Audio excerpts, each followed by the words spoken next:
नमस्कार दर्शक बंधु आपण को आम चैनल को स्वागत। आपणकर जदि सिंह राशि होता है तेबे यही भिडटी आपण मानक पई सेतिपई निजर व्यस्त बहुल समय मध्यरु मात्र 10 मिनिट समय आपण निज पाई दियंतु एवं जानतु एही अक्टोबर मास 1 तारिख ठारू संपूर्ण मासटी आपणकर किपरि रहइबो।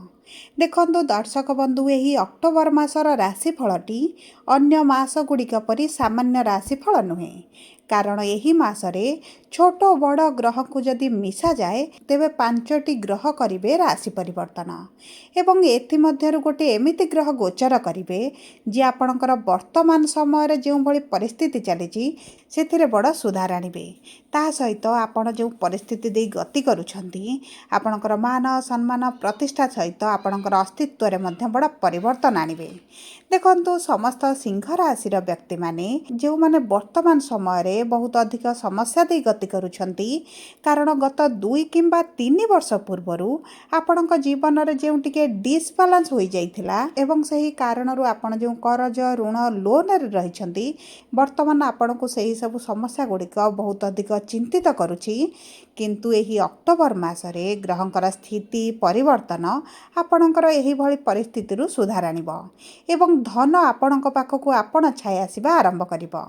किंतु निर्भर करुछि केमिति आपण मैनेज करिवे एवं करज सुझिबे बा सुझिबे नाही एवं बुद्धिमतार काम हेउछि जदि आपण पुराना करज को प्रथमे सुझिबा आरंभ करिवे आपणक पई यह अधिक शुभदायक रहइबो।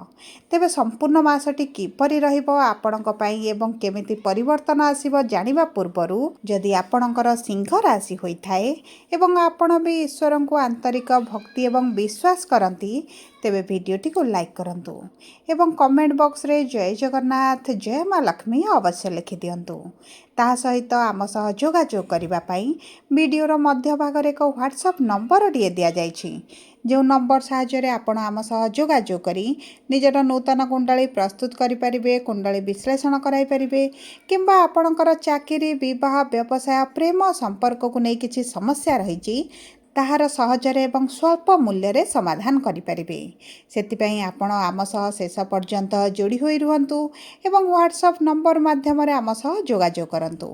देखंतु सर्वप्रथमे आरंभ करिबा आपणकर कर्म क्षेत्र रु एवं जानिबा आपणकर एही संपूर्ण मासटी कर्म क्षेत्र रे किभଳି रहइबो। देखंतु कर्म क्षेत्रर कारक आपणक राशि रे शुक्र अटंती एवं एही मास 9 तारिख रे शुक्र कन्या राशि को गोचर करिवे एवं नीच स्थिति रे रहिबे। 3 अक्टोबर रे बुध तुला राशि को गोचर करिवे एवं 9 अक्टोबर रु 24 अक्टोबर पर्यंत बुध एवं शुक्रंकर राशि परिवर्तन राजयोग रहिबो। किंतु सबु पर मध्य शुक्र नीच ही रहिबे। तेणु करी एही समय मध्यरे आपनको नूतन चाकरी एवं नूतन व्यवसाय रो जोग मिलिबो, किंतु आपनको मन पसंदर चाकरी किंबा आपनको मन पसंदर सुजोग आपनको न मिलि पारे, किंतु आपनको परिश्रम जारी रखिबार आवश्यकता रहिछि। देखंतु एही समय मध्यरे आपनको समस्या रे पकाइबा पई किछि लोक मान लागि पड़िबे, किछि लोक आपनको भ्रमित करिवे तो किछि लोक आपनको द्वंद्व रे रखिबाको चेष्टा करिवे एवं आपनको काम आपण को छोट लगिला भली आपण को मध्य अनुभव कराइबे। ता सहित देखंतु 3 अक्टोबर रु शनि बृहस्पति नक्षत्र को गोचर करिवे, माने आपणकर कर्म क्षेत्र उपर शनिकर जो कुदृष्टि रहुथिला ताहा बदली जिवो, कारण शनि आसीबे गुरुंकर शरण को। सेतिपई आपण देखिबे आपण को बहुत भल सुजोग मिलबा आरंभ होई जिवो। आपणक कैरियर को आगो को बढ़ाइबा पई आपणक हाथ पाखकू बहुत गुड़िया सुजोग आसीबो। एबे जो आपण व्यस्त विव्रत रहुचंती आपणक चाकरी को नै आपणक अर्थ को नै करज को नै सेतिरे धीरे धीरे परिवर्तन आसीबो। जदि आपण पार्टनरशिप रे काम करूथिले किंतु एते भल रोजगार हेउ नथिला तेबे मध्य आपण नूतन काम आरंभ करि पारंती, किंबा जदि आपण चाकरी रे परिवर्तन करिबा पई चाहुथिले तेबे आपण को मध्य भल सुजोग मिलिबो परिवर्तन करिबा पई। ता सहित जदि किछि पुलिस केस आपण कर्म क्षेत्र रे चलिथिला सेतिरे मध्य समाधान होई जिवो। किंतु द्वितीय गृह रे शुक्रंकर नीच दृष्टि थिबारु आपण 9 अक्टोबर रु 24 अक्टोबर मध्यरे कहा कथारे पढ़ी कहा प्रलोभन रे आसी कौनसी बड़ कार्य हाथ को नियंतु नहीं किंबा बड़ କାର୍ଯ୍ୟରେ ଆପଣଙ୍କର ଅର୍ଥକୁ ବିନିଯୋଗ କରନ୍ତୁ ନାହିଁ, ନଚେତ୍ ଆପଣ ଲସ୍ରେ ପଡ଼ିପାରନ୍ତି। ତା ସହିତ ଯେଉଁମାନେ ସେୟାର ମାର୍କେଟ, ଲଟେରୀ କିମ୍ବା ଏହିଭଳି କୌଣସି ଯୋଜନାରେ ଅର୍ଥ ବିନିଯୋଗ କରୁଛନ୍ତି, ତେବେ ଆପଣ 9 ଅକ୍ଟୋବର ପରେ ଏହିଭଳି କାର୍ଯ୍ୟରେ ନିଜର ଅର୍ଥକୁ ବିନିଯୋଗ କରନ୍ତୁ ନାହିଁ, କାରଣ ଆପଣଙ୍କୁ ଲସ୍ ପଡ଼ିବାର ବହୁତ ଅଧିକ ସମ୍ଭାବନା ଅଛି। ଦେଖନ୍ତୁ, ଗୁରୁ ଯେହେତୁ ଉଚ୍ଚ ଅଛନ୍ତି, ଆପଣଙ୍କୁ ଅଚାନକ ଭାବରେ ମଝିରେ ମଝିରେ କିଛିଟା ଲାଭ ମିଳିପାରେ, କିନ୍ତୁ ଅଧିକ ଲସ୍ ସହିବାକୁ ପଡ଼ିବ। ତେଣୁକରି ଯଦି ଏହି ସମୟ ମଧ୍ୟରେ ଆପଣ ଅର୍ଥ ବିନିଯୋଗ ନ କରନ୍ତି, ଆପଣଙ୍କ ପାଇଁ ଉଚିତ ରହିବ।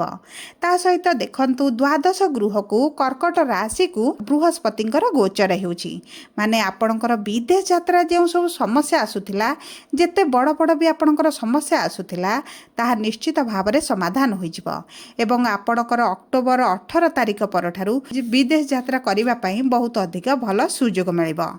ଏବେ ଆସନ୍ତୁ ଜାଣିବା କେମିତି ରହିବ ଏହି ମାସରେ ଆପଣଙ୍କର ଆର୍ଥିକ ସ୍ଥିତି। ଦେଖନ୍ତୁ, ଦ୍ୱାଦଶ ଗୃହକୁ ଗୁରୁ ଗୋଚର କରିବେ ଏବଂ ଆପଣ ଏବେ ଯେଉଁ ପାଗଳ ଭଳି ରହୁଛନ୍ତି ନିଜର ଅର୍ଥକୁ ନେଇ, ଋଣକୁ ନେଇ, ଲୋନ୍କୁ ନେଇ, ସେଥିରେ ମଧ୍ୟ ଧୀରେ ଧୀରେ ସୁଧାର ଆସିବା ଆରମ୍ଭ ହେବ। ଏହି ମାସରେ ଆପଣଙ୍କୁ ମୋଟା ଅଙ୍କର କିଛି ଇନକମ୍ ମିଳିପାରେ।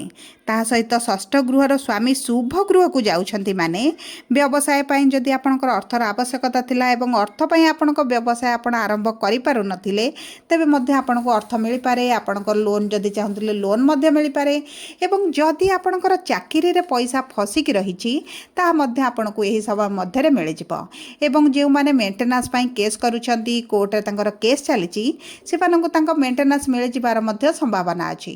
ତା ସହିତ ଆପଣଙ୍କୁ ଶ୍ୱଶୁର ଘର ତରଫରୁ କିଛି ଧନ ଲାଭ ମଧ୍ୟ ହୋଇପାରେ। ଏବେ ଆସନ୍ତୁ ଜାଣିବା କିପରି ରହିବ ବିବାହ ଏବଂ ବୈବାହିକ ସମ୍ପର୍କ। ଦେଖନ୍ତୁ, ଆପଣଙ୍କ ବିବାହର ଗୃହରେ ରାହୁ ପୂର୍ବରୁ ବିରାଜମାନ ହୋଇଛନ୍ତି। ତା ସହିତ ସପ୍ତମ ଗୃହକୁ ଶୁକ୍ରଙ୍କର ନୀଚ ଦୃଷ୍ଟି ରହୁଛି, ମାନେ ଅକ୍ଟୋବର 9 ତାରିଖ ପର୍ଯ୍ୟନ୍ତ ଆପଣଙ୍କୁ ମନପସନ୍ଦର ବିବାହ ପ୍ରସ୍ତାବ ଆସିବ ନାହିଁ କିମ୍ବା ଆପଣଙ୍କର ଏହି ସମୟ ମଧ୍ୟରେ ବୈବାହିକ ସମ୍ପର୍କରେ ଏତେଟା ମଧୁରତା ଦେଖାଯିବ ନାହିଁ। କିନ୍ତୁ 9 ଅକ୍ଟୋବର ପରେ ଆପଣଙ୍କ ପାଇଁ ଭଲ ପ୍ରସ୍ତାବ ଆସିବ, ଆପଣଙ୍କ ମନପସନ୍ଦର ବିବାହ ପ୍ରସ୍ତାବ ଆସିବ, ଆପଣଙ୍କ ବିବାହ ଠିକ୍ ହୋଇ ମଧ୍ୟ ରହିପାରେ। ତା ସହିତ ବୈବାହିକ ଜୀବନରେ ଏହି ସମୟ ମଧ୍ୟରେ ଆପଣ ଝଗଡ଼ା, ମତଭେଦ ମଧ୍ୟ ଆପଣ ଦେଖିପାରନ୍ତି, କିନ୍ତୁ ଆପଣଙ୍କ ଜୀବନସାଥୀଙ୍କର ସମ୍ପୂର୍ଣ୍ଣ ଭାବରେ ସପୋର୍ଟ ଆପଣଙ୍କୁ ମିଳିବ। ଆପଣ ଯେକୌଣସି କାର୍ଯ୍ୟ କରୁଛନ୍ତି, ଆପଣଙ୍କ ସାଥୀଙ୍କର ସମ୍ପୂର୍ଣ୍ଣ ସପୋର୍ଟ ଆପଣଙ୍କୁ ରହିବ। ତା ସହିତ ଦ୍ୱିତୀୟ ବିବାହ ଯେଉଁମାନେ କରିବା ପାଇଁ ଚାହୁଁଥିଲେ, ସେମାନଙ୍କ ପାଇଁ ମଧ୍ୟ ବହୁତ ଭଲ ଯୋଗ ବନୁଛି। ଯଦି ଆପଣ ଅନ୍ୟତ୍ର ସମ୍ପର୍କ ରଖିଛନ୍ତି ନିଜର ବୈବାହିକ ସମ୍ପର୍କ ଛଡ଼ା, ତେବେ ଦେଖନ୍ତୁ, ଏହି ସମୟ ମଧ୍ୟରେ ସେହି ବ୍ୟକ୍ତିଙ୍କର ଅସଲ ଚେହେରା ଆପଣ ଦେଖିପାରିବେ। ତାର ପ୍ରକୃତ ଉଦ୍ଦେଶ୍ୟ କ'ଣ ତାହା ମଧ୍ୟ ଜାଣିପାରିବେ। ସେଥିପାଇଁ ଆପଣଙ୍କୁ ଏହି ସମୟ ମଧ୍ୟରେ ବହୁତ ଅଧିକ ସଚେତନ ରହିବା ପାଇଁ ପଡ଼ିବ। ତା ସହିତ ଯେଉଁମାନେ ପ୍ରେମ ସମ୍ପର୍କରେ ଅଛନ୍ତି, ପ୍ରେମ ବିବାହ କରିବା ପାଇଁ ଚାହୁଁଥିଲେ, ସେମାନଙ୍କ ପାଇଁ ମଧ୍ୟ ବହୁତ ଭଲ ସମୟ ରହିଛି। ଏବେ ଆସନ୍ତୁ ଜାଣିବା କିପରି ରହିବ ଆପଣଙ୍କ ପରିବାର, ଭୂମି, ଘର, ଗାଡ଼ି ଏହି ମାସରେ। ଦେଖନ୍ତୁ, ଏହି ମାସଟି ଭୂମି, ଗାଡ଼ି, ଘର କ୍ରୟ କିମ୍ବା ବିକ୍ରୟ ପାଇଁ ବହୁତ ଭଲ ସମୟ ଅଛି। ଆପଣଙ୍କ ମନପସନ୍ଦର ଆପଣ ଗାଡ଼ି କିଣିପାରନ୍ତି, କିଛି ଜାଗା କିଣିପାରନ୍ତି କିମ୍ବା ଆପଣଙ୍କର ଘର ଯଦି କିଣିବାର ଯୋଜନା ରହିଛି, ତେବେ ମଧ୍ୟ ଏହି ସମୟଟି ଆପଣଙ୍କ ପାଇଁ ବହୁତ ଅଧିକ ଭଲ ରହିବ। ଆପଣଙ୍କୁ ପୈତୃକ ସମ୍ପତ୍ତି ମିଳିବାର ମଧ୍ୟ ବହୁତ ଅଧିକ ସମ୍ଭାବନା ଅଛି। ଯଦି ଆପଣଙ୍କର ପୈତୃକ ସମ୍ପତ୍ତିକୁ ନେଇ କିଛି କେସ୍ ଚାଲିଛି, କୋର୍ଟରେ କିଛି କେସ୍ ପେଣ୍ଡିଂ ରହିଛି, ତେବେ ମଧ୍ୟ ଆପଣଙ୍କୁ ସେଥିରେ ବିଜୟ ଲାଭ ହେବ। ଏବେ ଆସନ୍ତୁ ଜାଣିବା କିପରି ରହିବ ଶିକ୍ଷା ଏବଂ ସନ୍ତାନ ଏହି ମାସରେ। ଦେଖନ୍ତୁ, ଈଶ୍ୱରଙ୍କ କୃପାରୁ ଶିକ୍ଷା, ସନ୍ତାନ ଏହି ମାସରେ ବହୁତ ଭଲ ରହିବ। ସନ୍ତାନ ପ୍ରାପ୍ତିର ଶୁଭ ଖବର ମଧ୍ୟ ଆପଣ ପାଇପାରନ୍ତି। ଯଦି ସନ୍ତାନକୁ ନେଇ କିଛି ସମସ୍ୟା ଆପଣଙ୍କର ଚାଲିଛି, ସେଥିରେ ମଧ୍ୟ ସୁଧାର ଆସିବ ଏବଂ ଆପଣଙ୍କ ଦ୍ୱିତୀୟ ସନ୍ତାନଙ୍କ ସ୍ୱାସ୍ଥ୍ୟ ଏବଂ କ୍ୟାରିୟରକୁ ଯଦି ନେଇ ଆପଣ ଚିନ୍ତିତ ଅଛନ୍ତି, ସେଥିରେ ମଧ୍ୟ ସୁଧାର ଆସିବ ଏବଂ ଦେଖନ୍ତୁ, ସନ୍ତାନଙ୍କ ମାଧ୍ୟମରେ ମଧ୍ୟ ଆପଣଙ୍କୁ ଧନ ଲାଭ ହୋଇପାରେ। ମାନେ ଆପଣଙ୍କ ସନ୍ତାନ ଯଦି କୌଣସି ଜାଗାରେ ନିୟୋଜିତ ନଥିଲେ, ରୋଜଗାର କରୁନଥିଲେ, ତେବେ ଏହି ସମୟ ମଧ୍ୟରେ ତାଙ୍କର ରୋଜଗାର ମିଳିବାର ମଧ୍ୟ ସମ୍ଭାବନାଟି ବଢ଼ିଯାଉଛି। ତେବେ ଆସନ୍ତୁ ଜାଣିବା ଏହି ମାସରେ କିପରି ରହିବ ଆପଣଙ୍କର ସ୍ୱାସ୍ଥ୍ୟ, ଆପଣଙ୍କର କୋର୍ଟ କଚେରୀରେ ମାମଲା ଗୁଡ଼ିକ। ଦେଖନ୍ତୁ, ଆପଣଙ୍କ ରାଶିର ସ୍ୱାସ୍ଥ୍ୟର କାରକ ହେଉଛନ୍ତି ଶନିଦେବ ଏବଂ ଦେଖନ୍ତୁ, ଏହି ସମୟରେ ଆପଣଙ୍କର ଯେଉଁ ପେଟରେ ସମସ୍ୟା, ପରିସ୍ରା ସମସ୍ୟା, ଗୋଡ଼ରେ ପାଦରେ ସମସ୍ୟା, ଆପଣଙ୍କର ବ୍ୟାକ୍ ପେନ୍ ଆପଣଙ୍କୁ ଯେଉଁ ବହୁତ ଅଧିକ ହଇରାଣ କଲେଣି, ଏହି 3 ତାରିଖ ପରଠାରୁ ଶନି ଯେତେବେଳେ ବୃହସ୍ପତିଙ୍କର ନକ୍ଷତ୍ରକୁ ଗୋଚର କରିବେ, ଆପଣଙ୍କର ସମସ୍ୟା ଗୁଡ଼ିକ ଧୀରେ ଧୀରେ ଦୂର ହେବା ଆରମ୍ଭ ହେବ। ଆପଣ ନିଜ ସ୍ୱାସ୍ଥ୍ୟକୁ ନେଇ ବହୁତ ଅଧିକ ଯତ୍ନବାନ ହେବେ ଏବଂ ଆପଣ ଯୋଗ ପ୍ରାଣାୟାମ କରିବା ମଧ୍ୟ ଆରମ୍ଭ କରିଦେବେ। ଦେଖନ୍ତୁ 18 ଅକ୍ଟୋବର ପୂର୍ବରୁ ଆପଣଙ୍କର ଯେଉଁ ସବୁ କେସ୍ ଚାଲିଛି କୋର୍ଟରେ ଏବଂ ଦୀର୍ଘ ଦିନ ହେଲା ସମାଧାନ ହୋଇପାରୁନାହିଁ, ସେଥିରେ ମଧ୍ୟ ସମାଧାନ ହୋଇଯିବାର ବହୁତ ଅଧିକ ସମ୍ଭାବନା ଅଛି। ସବୁ ପରେ ଦେଖନ୍ତୁ ଆପଣଙ୍କର ଶୁଭାଶୁଭ ଫଳକୁ ବୃଦ୍ଧି କରିବା ପାଇଁ ଆପଣ ପ୍ରତିଦିନ ଶିବଲିଙ୍ଗରେ ଜଳ ଢାଳନ୍ତୁ। ଏହା ଆପଣଙ୍କ ପାଇଁ ରାମବାଣ ସଦୃଶ କାମ କରିବ।